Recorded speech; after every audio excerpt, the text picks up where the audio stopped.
রাম মূর্তি কতটুকু হবে, কত ইঞ্চি হবে, সেটা ঠিক করবে দেশের হিন্দুরা।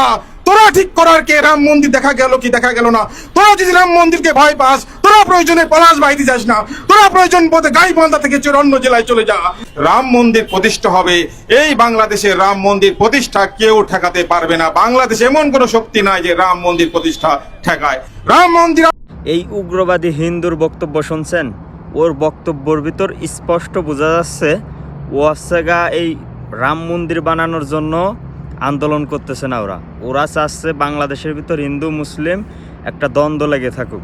দেখেন বাংলাদেশের ভিতর বাংলাদেশ তো আজ স্বাধীন হয় নাই, এত বছর ধরে হিন্দু মুসলিম একসাথে আছে, ওরা পুজো করে, আমরা নামাজ পড়ি, কোনো সমস্যা নেই। কিন্তু ইন্ডিয়াতে দেখা যায় মুসলমানদের নামাজ পড়তে দেয় না। এখন ওরা সেইটা বাংলাদেশে বাস্তবায়ন করতে চাচ্ছে। এই রাম মন্দির কোনো ফ্যাক না, ওর আসল ফ্যাক হচ্ছে মুসলমানদেরকে দাবাই রাখবে। ওরা দেখেন কীভাবে বলে মৌলবাদীর ঠাঁই নেই বাংলাদেশে। তো মৌলবাদী কারা? মৌলবাদী হচ্ছে মুসলমানরা। তো ওদের এই রাম মন্দির ফ্যাক না, ওরা হচ্ছে আসল কথা বাংলাদেশের ভিতর হিন্দু মুসলিম একটা দ্বন্দ্ব লাগাই রাখবে, এইটাই হচ্ছে কথা।